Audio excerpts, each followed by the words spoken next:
जी अस्सलाम वालेकुम। मुझे एक्नॉलेज कर दीजिएगा, मेरी वॉइस आ रही है आप लोगों को? फिर हम लोग 2 से 3 मिनट बाद स्टार्ट करते हैं ताकि और लोग भी आ जाएं।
जी अस्सलाम वालेकुम क्लास।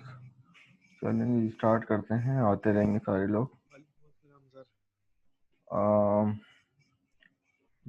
लास्ट क्लास में जो हमारा टॉपिक था वो पॉलीमॉर्फिज्म हमने डिस्कस किया था, लेकिन पॉलीमॉर्फिज्म भी हम पूरी तरीके से अचीव नहीं कर पाए थे। जो हमने अपनी क्लास एंड की थी वो इस बात पे की थी कि ये बेस्ट प्रैक्टिस ऑफ पॉलीमॉर्फिज्म नहीं है। कोई इसका रीजन बता सकता है कि क्यों मैंने इस बात को कहा था कि भाई ये बेस्ट प्रैक्टिस ऑफ पॉलीमॉर्फिज्म नहीं है?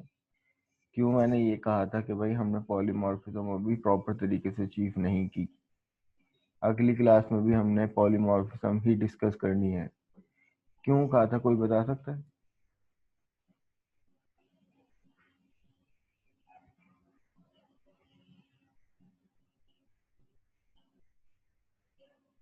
एनीवन?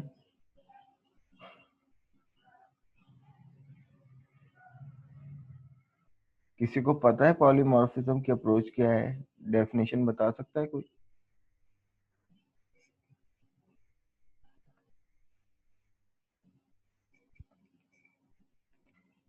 जी जनाब।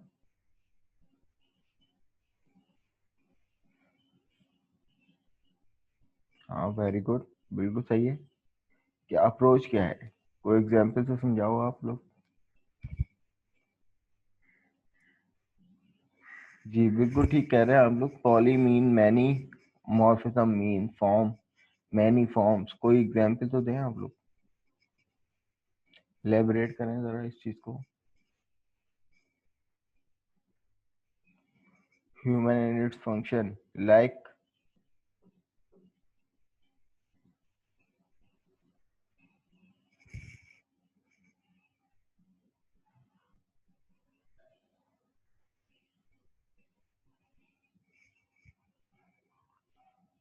We can walk, we can, नहीं नहीं नहीं नहीं, गलत कर दी ना डेफिनेशन। ये तो ये तो किसी भी क्लास के जनरल बिहेवियर के बारे में बात कर रहे हो ना, लाइक अगर ह्यूमन है तो ह्यूमन तो ये सब काम कर सकता है, तो इसमें पॉलीमॉर्फिज्म क्या है? ये तो general concept of classes and उसकी फंक्शनैलिटी हुआ ना, पॉलीमॉर्फिज्म तो नहीं हुआ। मिसाल दी थी ना, शेप की मिसाल दी थी, वेरी गुड था, शाबाश, एलेबोरेट करो। अब इसमें ये बताओ कि पॉलीमॉर्फिज्म क्या था? ये जो तुमने लिस्ट डाउन किया है कि शेप, ट्रायंगल, सर्कल, स्क्वायर, इस पे पॉलीमॉर्फिज्म क्या है? अगर ऑडियो में एलेबोरेट कर सकते हो भाई, ऑडियो में बात कर लो।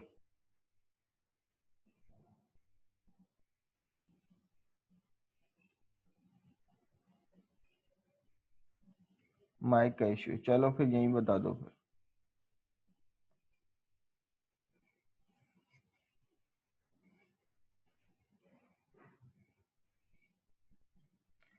अब आप लोगों की क्योंकि लैब बिल्कुल एंड है, और जाहिर सी बात है सर ने लैब के भी नंबर काउंट करने वाले हैं, आज हमारी लैब नंबर 12 है।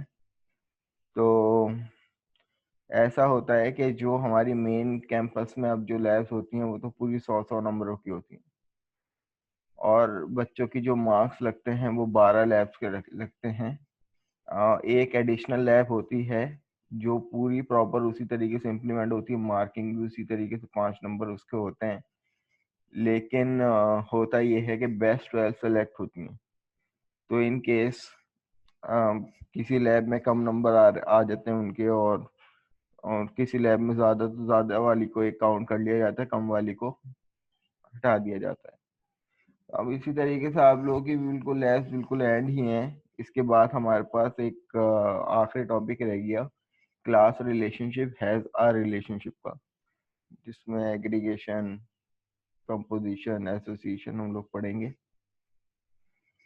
और फिर जाहिर सी बात है आप लोगों की फिर प्रोग्रेस भी सर को बतानी है, पूरी रिपोर्ट जनरेट करके, ताकि सर जो है वो उसी के बिहाफ पर आप लोगों की लैब मार्किंग करें। तो रिकमेंड यही करूँगा कि भाई सब लोग एट द एंड सही परफॉर्मेंस दो, ठीक है? ताकि, क्योंकि मेरी नज़रों में सिर्फ गिने चुने ही नाम हैं, और मैं तो उन्हीं को ही जानता हूँ, बाकी किसी को मैं जानता ही नहीं हूँ। तो कोशिश करो कि नज़रों में आओ ताकि मैं रिपोर्ट फॉरवर्ड करूँ। किसी की भी टास्क में लेट नहीं होना चाहिए, मैं लेट को काउंट नहीं करूँगा। टास्क प्रॉपर तरीके से सबमिट करवाओ, एक साथ सारी चेकिंग वगैरह आप लोगों की स्टार्ट होगी।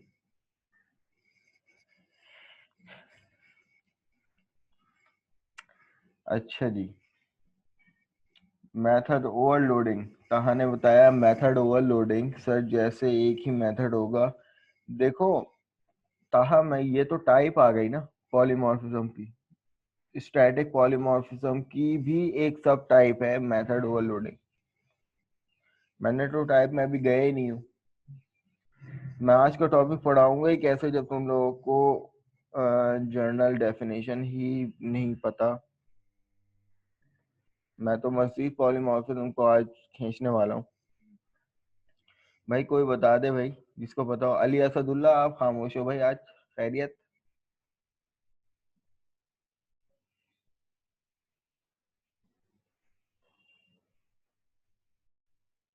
पॉलीमॉर्फिज्म सर ने भी बड़े अच्छे तरीके से करवा दिया होगा आप लोगों को।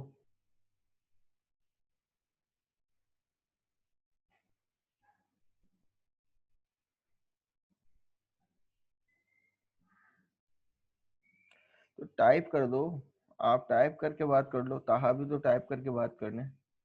मुझे एक दफा गो हेड मिल जाए ताकि मैं अपने टॉपिक को स्टार्ट करूं, क्योंकि मुझे तो पॉलीमॉर्फिज्म को फर्दर डिस्कस करना है, लेकिन पॉलीमॉर्फिज्म ही जब आप लोगों को नहीं पता तो फिर आइडिया हो जाए ना, तो फिर हम लोग समराइज करते हुए चलें।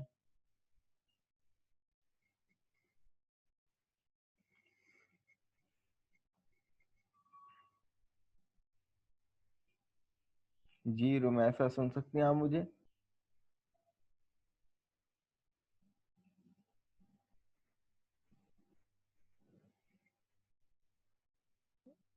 11306, रुमैसा, प्रेजेंट है आप?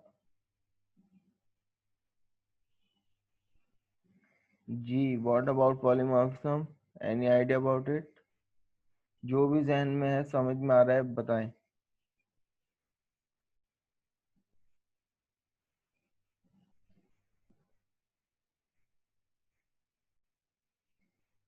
वेरी गुड, इमाद खान, शाबाश। This is the example of, this is the definition of polymorphism. कोई भी एक कैरेक्टर जिसका अपना जिसका अपना कोई वजूद ना हो, लेकिन वो इम्प्लीमेंट करे डिफरेंट बिहेवियर, डिफरेंट शक्लों में इम्प्लीमेंट हो। ट्रांसफॉर्मर की एग्जांपल ली थी, या छोड़ो ट्रांसफॉर्मर भी, हमने पर्सन की एग्जांपल ली थी।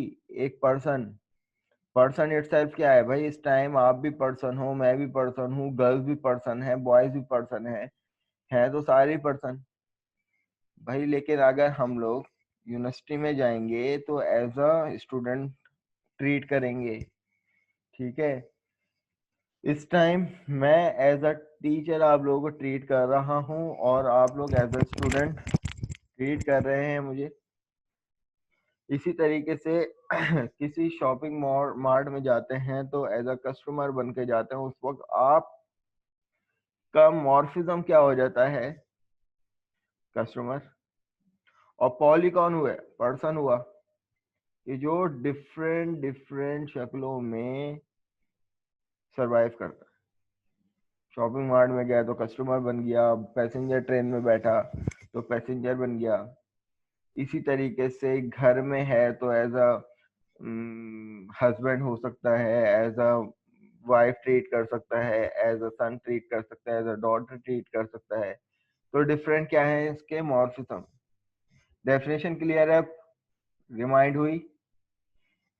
अच्छा, अब पॉलीमॉर्फिज्म के हमारे पास, अब हमारे पास पॉलीमॉर्फिज्म में कुछ टाइप्स थी। पॉलीमॉर्फिज्म की दो मेजर क्लासिफिकेशन होती हैं। एक होती है स्टैटिक पॉलीमॉर्फिज्म और एक होती है, अच्छा अली असदुल्ला की एग्जांपल क्या है? डेफिनेशन कि polymorphism is ability of any project to perform in the wide variety of way based on its data type। हाँ सही है। तो दो मेजर क्लासिफिकेशन है हमारे पास, एक स्टैटिक और एक डायनामिक पॉलीमॉर्फिज्म। अब स्टैटिक की भी फर्दर हमारे पास क्या थी? दो क्लासिफिकेशन थी। एक क्या थी? मेथड ओवरलोडिंग, और एक थी ऑपरेटर ओवरलोडिंग। मेथड ओवरलोडिंग का कॉन्सेप्ट शुरू से देता हुआ आ रहा हूं कि किसी भी क्लास में एक ही method but number of parameter is different. But operator overloading की डेफिनेशन कौन बताएगा? ऑपरेटर ओवरलोडिंग क्या था? अभी मैं इस ऑपरेटर ओवरलोडिंग को दोबारा करवाता हूँ डेफिनेशन के साथ, तो उसमें आप लोगों को और क्लियर हो जाएगा कि ऑपरेटर ओवरलोडिंग एक्चुअली है क्या और क्यों यूज करते हैं। जी कोई बताए भाई, कुछ जहन में है ऑपरेटर ओवरलोडिंग के बारे में? नहीं भी है तो मुझे एक्नॉलेज कर दें ताकि टाइम वेस्ट ना हो।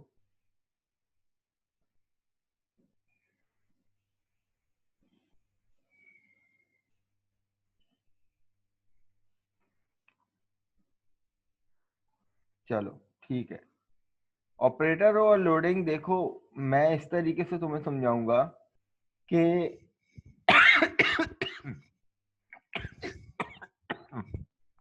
सॉरी, देखो माइनस क्या है?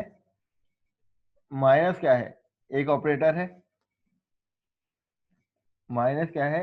एक ऑपरेटर है जिसका काम होता है अगर दो इंटीजर नंबर के दरमियान आ जाए तो वो माइनस कर देगा, ठीक है? प्लस का क्या काम है? अगर दो इंटीजर नंबरों के दरमियान आ जाए तो वो ऐड करवा देगा, और दो स्ट्रिंग के दरमियान आ जाए तो कॉनकैटिनेट करवा देगा। सही है, सबको पता है ना इस बात का? हम लोग बचपन से पढ़ते हुए आ रहे हैं प्लस माइनस मल्टीप्लाई डिवाइड। तो इसी तरीके से प्लस का मतलब होता है दो नंबरों को ऐड कर देना, लेकिन प्रोग्रामिंग टर्म में इसको मजीद ओवरलोड किया गया है, और अगर स्ट्रिंग के दरमियान आ जाए तो ये कॉन्कैटिनेट कर देता है। डेफिनेशन सुन लो, कोई भी पूछे ओवरलोड मेथड क्या, वो ऑपरेटर ओवरलोड क्या होता है, कि भाई ऑपरेटर ओवरलोड वो होता है किसी भी ऑपरेटर का एक बाय डिफॉल्ट एक फंक्शनैलिटी होती है, उसके अलावा यूजर उसको अपनी मर्जी से उसकी इम्प्लीमेंटेशन करवा दे। यानी अभी मैं आपको पता है क्या करवाऊंगा, माइनस तो आप लोगों को पता है कि दो नंबरों को आपस में माइनस करवाएगा, लेकिन मैं माइनस के ऑपरेटर से प्लस करवाऊंगा। इसको कहते हैं ऑपरेटर ओवरलोडिंग, कि आप उस ऑपरेटर को उसके अपने बिहेवियर होते हुए भी यूजर डिफाइंड बिहेवियर भी दे सकते हो। ये बताओ ऑपरेटर ओवरलोड क्लियर हुआ? डेफिनेशन समझ में आई कि ऑपरेटर का अपनी फंक्शनैलिटी भी होगी, लेकिन साथ साथ यूजर अपनी मर्जी से भी उसको चला सकता है। यानी मैं आप लोगों को अगर बात बताऊं, देखो ये मैंने ऑपरेटर ओवरलोड किसका किया, माइनस का किया ना, सही। अभी मैं इसको प्लस कर देता हूँ, मुझे प्लस का ऑपरेटर ओवरलोड चाहिए। पहले मैं इस एग्जाम्पल को आप लोगों को समझाऊंगा, देन उसके बाद अभी कोड मत देखना कि भाई ये कोड में हुआ क्या है। पहले मैं आप लोगों के सामने सिनेरियो रखता हूँ। देखो, सबको पता है इस कार्टून कैरेक्टर के बारे में, क्या लिखा हुआ है, पपाए। सब जानते हो पपाए द सेलर मैन, पालक जो खाता था। ऑलिव उसकी हीरोइन होती थी, दुबली पतली सी, होता था ना ऐसा। तो अब यहाँ पर हमसे कहा हुआ है कि तीन पपाए हैं, पपाए 1, पपाए 2, पपाए 3। अगर मैं 1 प्रेस करता हूं तो पपाए 1 और पपाए 2 आपस में क्या हो जाए, मर्ज हो जाए। अब क्लास यहाँ पर नोटिस करो कि जो पपाए है ना, ये पपाए की क्लास नजर आ रही है, और यहाँ पर ये पपाए के एट्रीब्यूट नजर आ रहे हैं ना सबको, कि भाई जो भी पपाए होगा, चाहे वो पपाए 1 हो, 2 हो या 3 हो, उसके एट्रीब्यूट क्या हैं, पावर, हेल्थ, साइज और हाइट। ये चार जनरल एट्रीब्यूट है। आप इसको एट्रीब्यूट कह लो या प्रॉपर्टी बना लो, इट्स अप टू यू। सही है, यहां तक के क्लियर है? एक पपाए है, चाहे वो कोई सा भी पपाया हो, हमें नहीं पता, लेकिन पपाए के पास हमने एट्रीब्यूट रख दिए कि भाई पपाए की पावर भी होगी, हेल्थ भी होगी, साइज भी होगा और हाइट भी होगी। अब क्लास यहाँ पर जो कहानी है वो ये है कि जब पपाए 1 है तो जाहिर सी बात है इसके भी वही चार एट्रीब्यूट होंगे। ये पपाए 2 है, इसके भी चार एट्रीब्यूट होंगे, क्योंकि देखो इट्सल्फ ह्यूमन की अगर हम बात करते हैं तो ह्यूमन एक जस्ट क्लास है, उसमें तमाम ह्यूमन के एट्रीब्यूट हो गए, हम लोग शुरू क्लास से पढ़ते आ रहे हैं। लेकिन भाई अली, असदुल्ला, ताहा, फैसल, रुमैसा या मैं, हम सब ह्यूमन से बिलोंग करते हैं, तो जाहिर सी बात है H1 असदुल्ला हो जाएंगे, इसी तरीके से ताहा जो है वो H2 हो जाएंगे, मैं जो हूँ H3 हो जाऊंगा, और रुमैसा जो है वो H4 हो जाएगी। तो इसी तरीके से पपाए इटसेल्फ एक पपाए है, लेकिन कौन सा पपाए, पपाए 1, पपाए 2, पपाए 3। ठीक है। अब यहाँ पर जाहिर सी बात है जब पपाए 1 की बात करते हैं तो पपाए 1 के पास भी वही चार एट्रीब्यूट होंगे, हाइट, पावर, साइज और एक और जो एट्रीब्यूट था, कौन सा था भाई, हेल्थ। इसी तरीके से पपाए 2 के पास भी होगा। अब क्लास सोच समझ के मुझे बताना कि जब मैं 1 प्रेस करूंगा, जब पपाए 1 और पपाए 2 जब आपस में मर्ज होंगे तो एक पपाए 4 बनेंगे, एक सिंगल पपाए बनेगा। तो क्या जो सिंगल पपाए बनेगा, क्या उसके एट्रीब्यूट जो हैं उनकी वैल्यूज पे फर्क पड़ेगा या नहीं?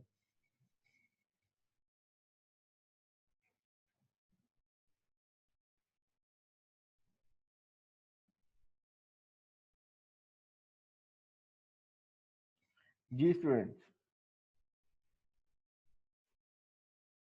यानी फॉर एग्जाम्पल अगर पपाया 1 की पावर, हेल्थ, साइज और हाइट 10 था, पपाया 2 की पावर, हाइट, हेल्थ और साइज 20 था, तो जब आपस में ये दोनों मर्ज होंगे एक सिंगल पपाया बनेगा, तो क्या वैल्यू एक्सपेक्ट करते हो?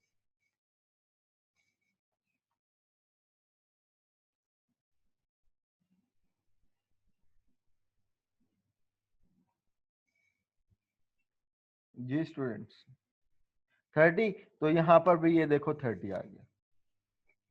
इस सिनेरियो को समझना।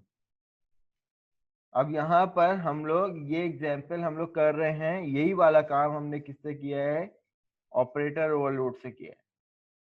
ठीक है, ऑपरेटर ओवरलोड से किया है। इसी तरीके से अगर मैं यहाँ पर पपाया 2 की बात करता हूँ कि भाई अगर मैं 2 प्रेस करूं तो पपाया 2 की वैल्यू 20 है, पपाया 3 की वैल्यू 30 है।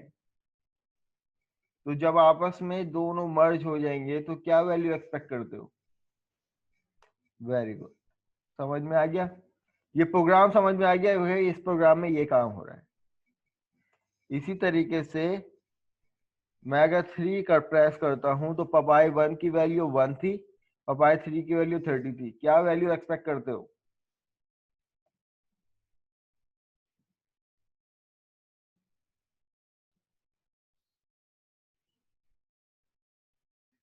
क्या वैल्यू एक्सपेक्ट करते हो भाई? पपाया 1 की वैल्यू 10 थी, पपाया 3 की वैल्यू 30 थी। 10 और 30, it will be 40। Very good. अब आ जाओ क्लास यहाँ पर। देखो, पपाया था, पपाया की क्लास, पपाया के ये 4 एट्रीब्यूट। सही। अब क्लास यहाँ पर ये देखो, हमने एक ऑपरेटर ओवरलोड मेथड बनाया। और वो मेथड कैसे बनता है? पहले एक्सेस मॉडिफायर आता है, हमने इस मेथड को स्टैटिक कर दिया हमारी अपनी मर्जी। ठीक है, और उसके बाद स्टैटिक इसलिए किया ताकि हमने ऑब्जेक्ट के दरमियान डायरेक्ट इसको इम्प्लीमेंट भी कर लिया। उसके बाद स्टैटिक के बाद क्लास टाइप आती है, जो कि ऑपरेटर ओवरलोड मेथड की रिटर्न टाइप होती है, जो कि वो क्लास होती है जिसमें आपने उस मेथड को बनाने जा रहे हो। हम पपाई की क्लास में बनाने जा रहे हैं ना, तो हमने पपाई की रिटर्न टाइप दी। ऑपरेटर का कीवर्ड आता है और उसके बाद कौन सा ऑपरेटर आता है? As you want. अब यहाँ पर इन दो पैरामीटर का मतलब क्या है? आप यहाँ पर देखो, रन टाइम पे कितने पपाए आपस में मर्ज हो रहे थे? 2 पपाए हो रहे थे ना। अब कोई से भी हो सकते हैं, आइदर पपाए 1 और पपाए 2 हो सकते हैं, आइदर 2। तो आप ये P1 से ये मत समझना कि ये पपाए है या ये पपाए 2 है, नहीं। इसका मतलब है कि रन टाइम पे ये ऑपरेटर ओवरलोड का मेथड 2 पपाए की तमाम एट्रीब्यूट को आपस में मर्ज कर देगा, 2 पपाए की।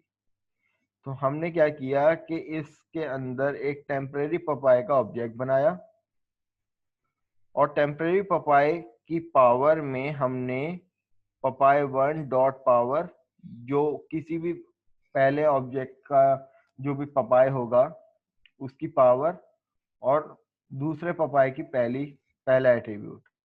फिर टेम्परेरी पपाए की हेल्थ में पहले पपाए की हेल्थ को हमने ऐड करवा दिया दूसरे पपाए की हेल्थ से। तो ये तमाम एट्रीब्यूट क्या हैं? आपस में मर्ज होके एक टेम्परेरी पपाए बनाया, जो कि रिटर्न कर रहा था ना वैल्यू।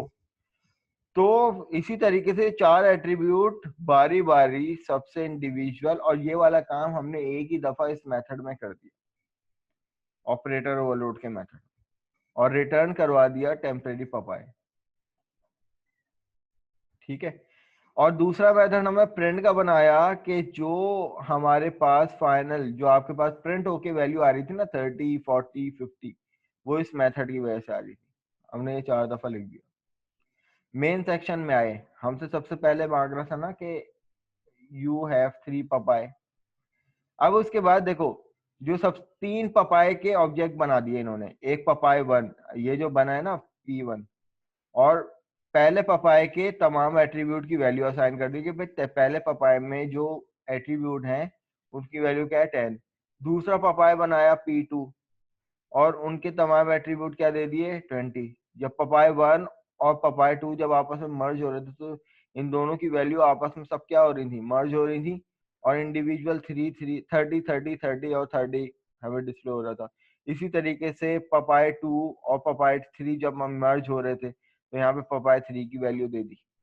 फिर आखिर में हमने क्या किया, हमने ये किया कि भाई कंसोल प्रेस 1, अगर 1 प्रेस करोगे तो पपाए 1 और पपाए 2 ये लेबल दे दी हमने। यूजर इनपुट जो भी आइदर 1 2 या 3 में से हम लोग प्रेस कर रहे थे वो हमने यूजर से इनपुट ले लिया कंसोल और रीड लाइन।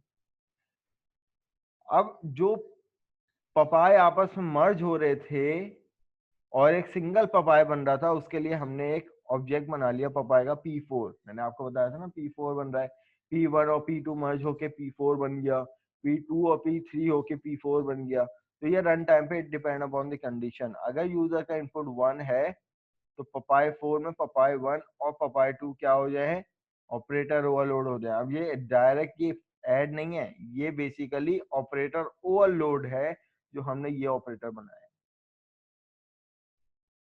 ठीक है, इसी तरीके से दूसरी कंडीशन के अगर y की वैल्यू 2 है तो पपाए 2 और पपाए 3 मर्ज हो जाए। क्लास देखो ये कोई वेरिएबल नहीं है, ये डायरेक्ट अब ऑब्जेक्ट आ गए।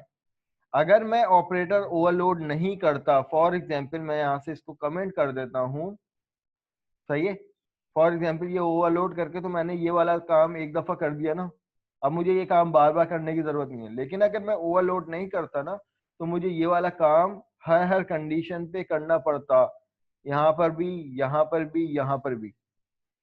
तो ऑपरेटर ओवरलोड हम लोग इस्तेमाल ही इसलिए करते हैं कि कोड की रिडंडेंसी को रिड्यूस कर सकें। रिडंडेंसी का क्या मतलब, एक ही कोड जगह जगह यूज हो रहा है, सही है। तो हमने क्या कर दिया, उसको एक ऑपरेटर ओवरलोड कर दिया, बाइंड कर दिया कि हाँ हमें ये वाला काम बार बार नहीं करना, वो एक दफा कर दिया और ऑब्जेक्ट में बाइंड कर दिया, ये ऑब्जेक्ट बन गया। अब सिंपल डायरेक्ट हमने ऑब्जेक्ट को इस्तेमाल किया और इम्प्लीमेंट किया, वरना हमें क्या करना पड़ता, अलग अलग प्रॉपर्टीज को एक एक साथ जो है वो ऐड करवाना पड़ता। तो ये कोड भी बढ़ जाता, रिडंडेंसी भी बढ़ जाती कि भाई सेम कोड बार बार इम्प्लीमेंट हो रहा है। तो कोड की रिडंडेंसी को रिड्यूस करने के लिए हम क्या करते हैं कि ऑपरेटर ओवरलोड करते हैं। तो ये चीज समझ में आ गई। इस तरीके से हमारे पास इन कंडीशन के बाद जो भी कंडीशन चल रही है if लगाया अलग अलग, और जो भी कंडीशन सेटिस्फाई हो रही है उसने प्रिंट करवा दिया। अब क्लास ऑपरेटर ओवरलोड जो एक्चुअल मुद्दा है वो ये, अब मैं यहाँ पे माइनस का ऑपरेटर लेता हूं, मैंने यहाँ पे लिया माइनस का, लेकिन उसके अंदर मैंने काम किसका करवाया, ऐड का करवाया। अब क्लास देखो माइनस का ऑपरेटर है, अब मैं इनके दरमियान, इन ऑब्जेक्ट के दरमियान मैं लगाऊंगा माइनस, लेकिन ये अभी भी मुझे एडिशन करके देगा। क्यों, क्योंकि मैंने ऑपरेट माइनस को ओवरलोड कर दिया। माइनस इटसेल्फ क्या है, माइनस है, लेकिन अब वो काम किसका करेगा, इसके अंदर मैंने फंक्शनलिटी दे दी किसकी, एडिशन की। तो अब मैं अपनी एप्लीकेशन को रन करता हूं तो यहाँ पर देखना, you have 3 papaya, if press 1 then return 30। अगर ये ओवरलोड नहीं होता तो ये माइनस ही करता, लेकिन माइनस के होते हुए ये देखो सब क्या है, ऑब्जेक्ट आपस में। अब ये डायरेक्ट माइनस नहीं लगाया, अब ये क्लास ये ऑपरेटर ओवरलोड है जो ऊपर बना हुआ है माइनस, लेकिन अब यहाँ पे इस ऑपरेटर के पास फंक्शनलिटी है किसकी, प्लस की। ठीक है, जी हाँ बिल्कुल ऐसे कह सकते हो। अब मैं चाहता कि भाई इन सबको आपस में मल्टीप्लाई करवा सकता था, तो एट माइनस के पास मैंने फंक्शनलिटी किसकी दे दी, मल्टीप्लीकेशन की दे दी। अब लगा हुआ तो यहाँ पे माइनस होता, लेकिन आपस में वैल्यूज क्या हो रही होती, मल्टीप्लाई हो रही होती। समझ में आ रही है ये चीज, एक्नॉलेज कर दो अगर समझ में आ गया तो।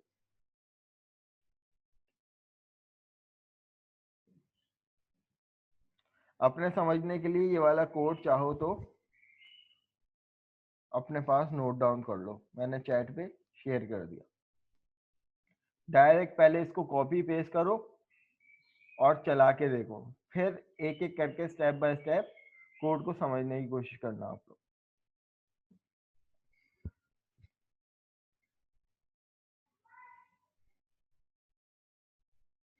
ठीक है, तो ये ऑपरेटर ओवरलोडिंग की कहानी थी। स्टैटिक पॉलीमॉर्फिज्म हमने रिव्यू कर लिया कि भाई मेथड ओवरलोडिंग सबको पता है कि same method but number of parameters different, but operator overloading की हमने ये एग्जांपल देख ली। ओवरलोडिंग, ऑपरेटर ओवरलोडिंग की हमें डेफिनेशन भी समझ में आ गई कि भाई एक्चुअल ऑपरेटर ओवरलोडिंग इटसेल्फ है क्या। सॉरी, मैंने कोड गलत कर दिया, मैं कंप्लीट कोड अब दोबारा सेंड करने लगा हूँ आप लोगों को।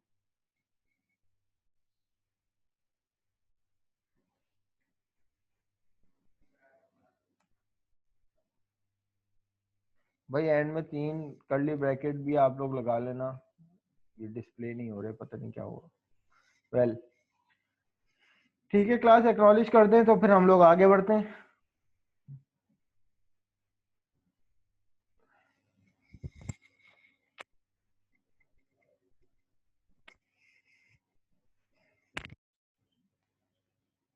चलो गुड।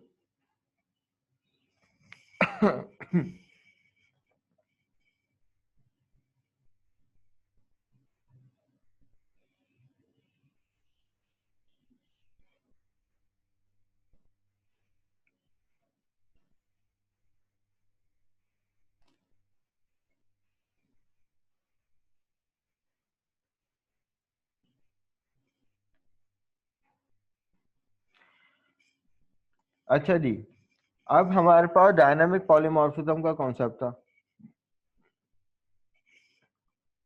तो जिसमें हमने क्लास ली थी पब्लिक,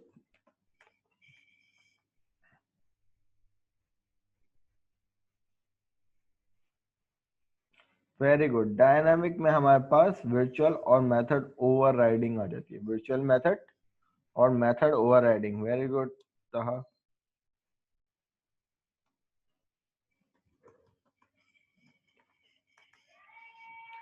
क्लास हमारे पास, मैंने अभी आप लोगों से एक सवाल पूछा क्योंकि मेरी मीटिंग जो है वो एंड पर है, 5 मिनट की रह गई, और मैंने आप लोगों को शुरू में एक सवाल पूछा था कि भाई वो क्या रीजन था जिसकी वजह से, मैंने कहा था लास्ट क्लास में कि भाई हमने पॉलीमॉर्फिज्म अचीव तो कर ली, but there is no, but this is not a best practice of polymorphism, यही कहा था।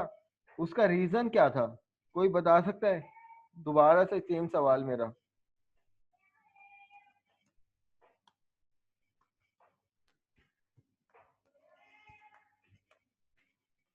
और मैं बार बार आप लोगों से ये कह रहा था कि भाई ट्रांसफॉर्मर की जो क्लास थी उसका अपना कोई वजूद नहीं है, और जब वजूद नहीं है तो फिर मैं ये वाला काम भी नहीं कर सकता। लेकिन यहाँ अभी ये वाला काम तो हो रहा है कि भाई ट्रांसफॉर्मर एक क्लास है, माना कि जिसका अपना कोई वजूद नहीं है, इन द सेंस ऑफ पॉलीमॉर्फिज्म अगर वजूद नहीं है तो ये वाला काम नहीं होना चाहिए। तो मैंने आप लोगों को याद हो एक हिंट दी थी कि भाई अगर हम लोग क्लास को स्टैटिक कर दें तो क्या हमारा काम ये वाला हो रहा था।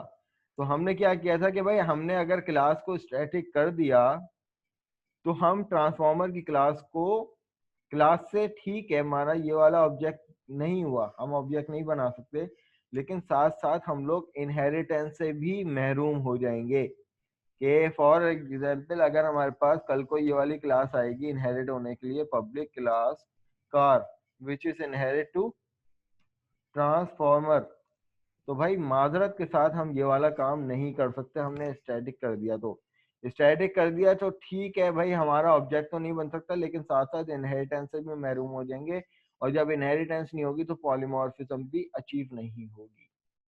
तो हमने ये देखा था कि भाई स्टैटिक करना तो काम खराब हो जाएगा इससे, तो हमने क्या किया था भाई, स्टैटिक हमारे पास एक ऑप्शन नहीं था। तो वो क्या ऑप्शन था वो भी हमने आज डिस्कस करना है, लेकिन एक्चुअल में हमारे पास वो प्रॉब्लम क्या थी कि जिसकी वजह से कहा था कि भाई polymorphism is not a good practice by using this type of class. ये दो मेथड है। यहाँ पर इस मेथड को हमने कह दिया था कि भाई ट्रांसफॉर्मर रन।